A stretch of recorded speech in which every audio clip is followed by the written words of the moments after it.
الحمد للہ رب العالمین والصلاة والسلام علی سید المرسلین اما بعد فاعوذ باللہ من الشیطان الرجیم بسم اللہ الرحمن الرحیم۔ ناظرین و سامعین، آج انشاءاللہ عز و جل ہم سورہ فاتحہ کی آخری آیات کے ترجمہ اور تفسیر کے حوالے سے سماعت کریں گے۔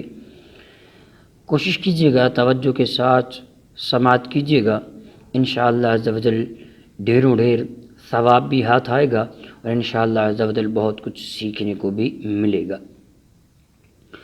نبی کریم رؤوف الرحیم، تاجدار عرب و عجم، طیبہ کے شمس الضحیٰ، کعبے کے بدر الدجا، سرور ہرد و سرا، احمد مجتبیٰ، حبیب کبریا، رحمت دو عالم، نور مجسم صلی اللہ علیہ وسلم ارشاد فرماتے ہیں، جو کوئی مجھ پر ایک مرتبہ درود پڑھتا ہے اللہ تعالیٰ اس پر 10 رحمتیں نازل فرماتا ہے۔ جو مجھ پر 10 مرتبہ درود پاک پڑھے اللہ تعالیٰ اس پر 100 رحمتیں نازل فرماتا ہے، اور جو مجھ پر 100 مرتبہ محبت اور شوق کے ساتھ درود پاک پڑھے اللہ تعالیٰ اس کی پیشانی پر لکھ دیتا ہے کہ یہ بندہ نفاق اور جہنم کی آگ سے بری ہے، اور کل قیامت کے دن اسے شہیدوں کے ساتھ رکھے گا۔ صلو علی الحبیب صلی اللہ تعالی علی محمد صلی اللہ علیہ وسلم۔ اللہ رب العالمین قرآن مجید فرقان حمید کے پارہ 1 سورہ فاتحہ آیت نمبر 6 اور 7 میں ارشاد فرماتا ہے،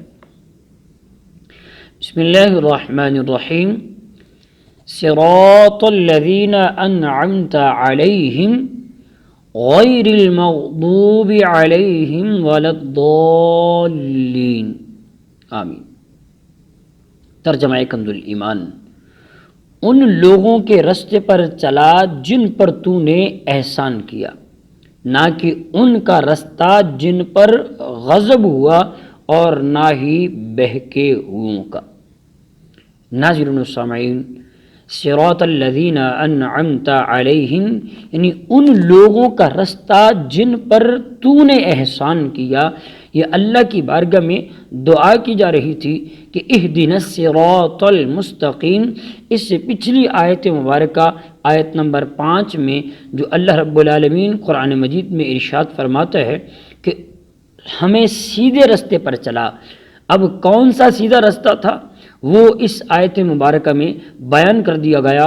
یہ جملہ اس پچھلی آیت مبارکہ کی تفسیر بیان کر رہا ہے کہ کون سا سیدھا رستہ ہے۔ صراط مستقیم سے مراد کون سے لوگ ہیں؟ صراط مستقیم سے مراد ان لوگوں کا رستہ ہے جن پر اللہ نے احسان اور انعام فرمایا، اور جن لوگوں پر اللہ تعالیٰ نے اپنا فضل و احسان فرمایا ہے ان کے بارے میں اللہ رب العالمین ارشاد فرماتا ہے۔ چنانچہ سورہ نساء کی آیت نمبر 59 میں ارشاد فرماتا ہے، رب العالمین ارشاد فرماتا ہے، وَمَن يُطِعِ اللَّهَ وَالرَّسُولَ فَأُولَٰئِكَ مَعَ الَّذِينَ أَنْعَمَ اللَّهُ عَلَيْهِم مِّنَ النَّبِيِّينَ وَالصِّدِّيقِينَ وَالشُّهَدَاءِ وَالصَّالِحِينَ وَحَسُنَ أُولَٰئِكَ رَفِيقًا۔ اور وہ جو اللہ اور اس کے رسول صلی اللہ علیہ وسلم کی اطاعت کرے تو وہ ان لوگوں کے ساتھ ہوں گے جن پر اللہ نے فضل کیا، یعنی انبیاء، صدیقین اور شہداء اور صالحین لوگ یہ کتنے اچھے ساتھی ہیں۔ اس آیت سے 2 باتیں ہمیں پتہ چلی۔ نمبر 1، جن امور پر بزرگان دین کا عمل رہا، جو طریقہ کار بزرگان دین اپناتے رہے، جو نیک اعمال بزرگان دین کرتے رہے، وہ صراط مستقیم میں داخل ہے۔ کیونکہ آیت مبارکہ اللہ رب العالمین جو سورہ نساء میں ارشاد فرماتا ہے کہ وَحَسُنَ أُولَٰئِكَ رَفِيقًا، یہ اچھے ساتھی ہیں۔ کون؟ والصالحین، یعنی بزرگان دین کا بھی جو راستہ ہے وہ صراط مستقیم والا راستہ ہے، کیونکہ اللہ نے ان پر انعام کیا ہے۔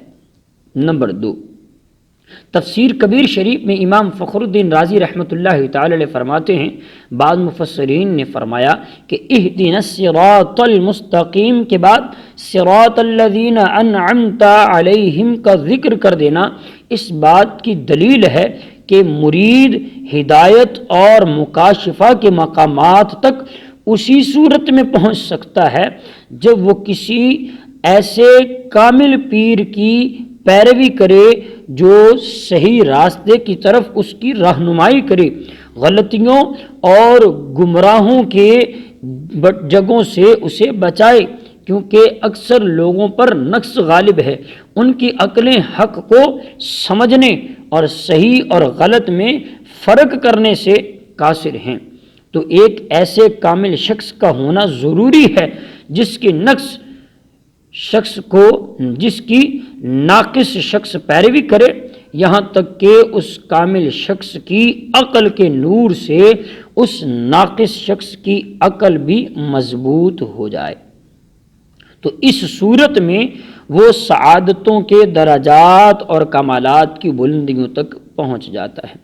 غیر المغضوب علیہم ولا الضالین، نہ ان لوگوں کا رستہ جن پر تیرا غضب ہوا، اور بہکے ہوئے کا نہ، فرماتے ہیں جن پر اللہ تعالیٰ نے غضب فرمایا ان سے مراد یہودی، بہکے ہوئوں سے مراد عیسائی ہیں۔ چنانچہ سنن ترمذی شریف جلد نمبر 4 صفحہ نمبر 444 حدیث نمبر 2964 میں اس کا بیان کیا گیا۔ امام فخر الدین رازی رحمۃ اللہ تعالی علیہ بھی لکھتے ہیں، فرماتے ہیں کہ جن پر غضب ہوا ان سے مراد بد عمل لوگ ہیں، اور بہکے ہوئوں سے مراد بد عقیدہ لوگ ہیں۔ لہٰذا ہر مسلمان کو چاہیے کہ وہ عقائد، اعمال، سیرت و صورت ہر اعتبار سے یہودیوں، عیسائیوں اور تمام کفار سے الگ رہے، نہ ان کے طور طریقے اپنائے، نہ ہی ان کے رسم و رواج اور فیشن اختیار کریں، اور ان کی دوستیوں اور صحبتوں سے دور رہتے ہوئے اپنے آپ کو قرآن و سنت کے سانچے میں ڈالنے کی کوشش کرے۔ اسی میں اس کی دونوں جہاں کی سعادت ہے کہ جو بندہ اپنے آپ کو قرآن و سنت کے سانچے میں ڈالتا جائے گا، اس میں دونوں جہاں کی اسے سعادتیں نصیب ہوں گی۔ بعض لوگ ولضالین کو ولضالین پڑھتے ہیں، جی ہاں، ان کا ایسا کرنا حرام ہے۔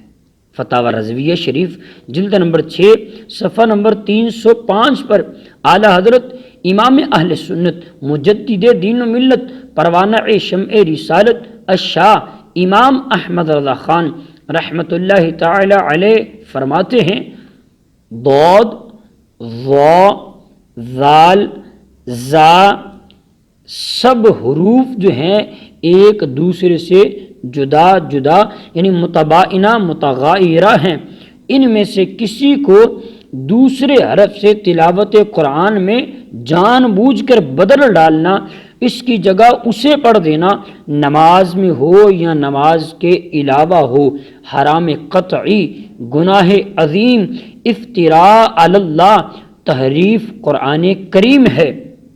اس مسئلے کے بارے میں اعلیٰ حضرت نے فتاوی رضویہ شریف کی 6 جلد میں 2 رسائل مرتب فرمائے ہیں۔ نمبر 1، نعم الزادی لروم الضاد، ضاد کے پڑھنے کا صحیح طریقہ، اور دوسرا ضاد کے طریقوں سے روکنے والوں کے منہ میں لگام دینا۔ یہ 2 رسالے اعلیٰ حضرت نے فتاوی رضویہ شریف میں نقل فرمائے۔ اور جب ولضالین پڑھا جاتا ہے تو آخر میں آمین کہا جاتا ہے، اس کا مطلب ہے کہ اے اللہ تو قبول فرما۔ دوسرا معنی بیان فرمایا گیا کہ اے اللہ تو ایسا ہی فرما، یعنی دعا پر آمین کہا جاتا ہے۔ تو یہ ولضالین اینڈ پر آخر پر سورہ فاتحہ پڑھنے کے بعد یہ پڑھا جاتا ہے، یہ قرآن مجید کا کلمہ نہیں ہے، یعنی یہ آیتوں کا حصہ نہیں ہے۔ نماز کے اندر اور نماز سے باہر جب بھی سورہ فاتحہ پڑھی جائے، ختم کی جائے، مکمل کی جائے، تو اس کے بعد آہستہ آواز سے آمین کہنا یہ سنت ہے۔ علماء احناف کے نزدیک نماز میں آمین بلند آواز سے نہیں پڑھی جائے گی بلکہ آہستہ آواز سے پڑھی جائے گی۔ یعنی بعض لوگ جب امام قرات کر رہے ہوتے ہیں تو اس وقت وَلَضَّالِّينَ پڑھا جاتا ہے تو بعض لوگ بلند آواز سے آمین کہتے ہیں، تو علماء احناف کے نزدیک ایسا کرنا جائز نہیں ہے بلکہ آہستہ آواز میں آمین کہی جائے گی۔ آج الحمدللہ عز و جل ہماری سورہ فاتحہ ترجمہ اور تفسیر کے ساتھ مکمل ہوئی۔ اللہ رب العالمین کی بارگاہ میں دعا گو ہیں کہ رب کائنات جل والا ہمیں عمل کرنے کی توفیق عطا فرمائے اور ان لوگوں کے رستے پر چلنے کی توفیق عطا فرمائے جو قرآن و سنت کے رستے پر چلتے رہے۔ اس سے ایک درس یہ بھی ملا کہ انسان کو، آدمی کو، مسلمان کو کسی پیر کامل کے ہاتھ میں ہاتھ دے دینا چاہیے تاکہ یہ پیر کامل اسے برائیوں، برے راستوں، غلط عقیدوں سے بچاتے ہوئے صحیح عقیدے کی، صحیح راستے کی رہنمائی کرتے ہوئے قرآن و سنت کی تعلیمات اس کو بتاتے ہوئے نبی پاک علیہ الصلاۃ والسلام تک پہنچائے، اور نبی پاک علیہ الصلاۃ والسلام رب کائنات جل وعلا تک پہنچانے کا بہترین ذریعہ ہیں۔ اللہ تبارک و تعالی ہمیں عمل کی توفیق عطا فرمائے، آمین بجاہ نبی الامین صلی اللہ علیہ وسلم۔